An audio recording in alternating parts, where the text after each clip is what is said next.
नमस्कार दोस्तों, स्वागत है आपका एक बार फिर आज की मेरी इस वीडियो में। तो दोस्तों, गो फर्स्ट एयरलाइंस को लेकर बहुत सारे निवेशक जिन्होंने सेंट्रल बैंक ऑफ इंडिया या फिर बैंक ऑफ बड़ौदा या फिर आईडीबीआई बैंक के शेयर्स ले रखे हैं, उन्होंने सवाल पूछे हैं कि सर क्या होगा।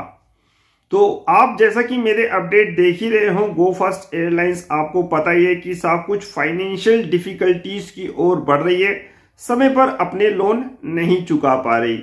और साहब इस कंपनी को लोन देने वाले हैं हमारे सेंट्रल बैंक ऑफ इंडिया और बैंक ऑफ बड़ौदा, दो सरकारी बैंक, और आईडीबीआई बैंक ने भी साहब इसको लोन दे रखा है। हालांकि वो बहुत कम है, लेकिन आईडीबीआई और एक्सिस बैंक ने भी इस कंपनी को लोन दे रखा है।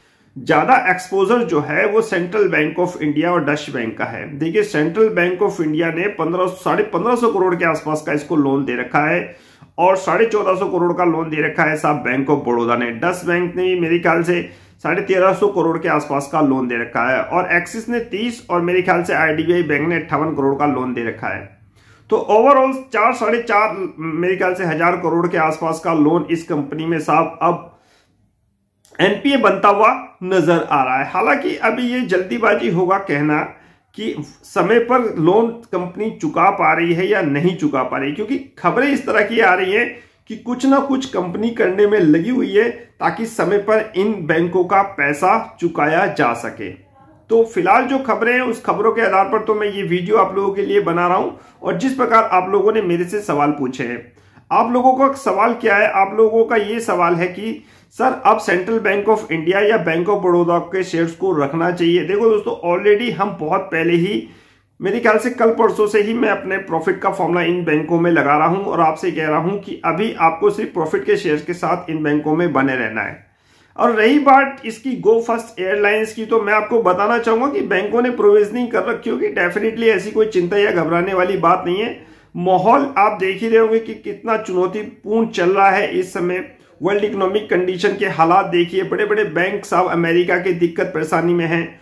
तो डेफिनेटली दोस्तों कुछ प्रॉब्लम्स तो आएंगी।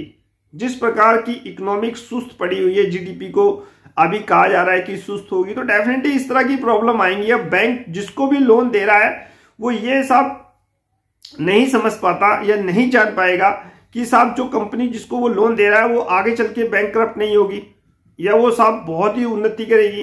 तो ये बिजनेस है दोस्तों, इसमें कुछ भी संभव है। तो इसके लिए बैंकों को तैयारी रखनी पड़ेगी और बैंकों ने तैयारी कर रखी है। और आपने आज इसके शेयर प्राइस पर भी रिफ्लेक्शन देखा होगा। मेरे ख्याल से कुछ ज्यादा गिरावट central bank of India, bank of Baroda के शेयर में आपने देखी नहीं होगी। और आईडीबीआई बैंक का तो मेरे ख्याल से बहुत छोटा सा एक्सपोजर है, साथ साथ एक्सिस बैंक का भी बहुत छोटा एक्सपोजर है। डच बैंक का भी मेरे ख्याल से 1350 करोड़ के आसपास का एक्सपोजर है। प्रोविजनिंग में इन्होंने सब कुछ एडजस्टमेंट कर रखा होगा। तो घबराने या चिंता करने की कोई बात नहीं है दोस्तों, कुछ ना कुछ समाधान डेफिनेटली कंपनी निकालेगी और समय पर अपने ऋणों को चुकाएगी। तो हड़बड़ाहट में, चिंता में आपको सेंट्रल बैंक ऑफ इंडिया या बैंक ऑफ बड़ौदा का शेयर जो भी आपके पास है उसको बेचना नहीं है। थोड़ा इंतजार करिए, कुछ अपडेट और आने दीजिए, कुछ क्लैरिटी और आने दीजिए, फिर हम कुछ कहेंगे कि वाकई ये जो बैंकों ने कर्जा गो फर्स्ट एयरलाइंस को दे रखा है ये एनपीए होंगे या नहीं होंगे। इसी के साथ वीडियो होता है समाप्त। नेक्स्ट वीडियो में नए अपडेट के साथ होगी मुलाकात, तब तक इंतजार। फाइनली नमस्कार।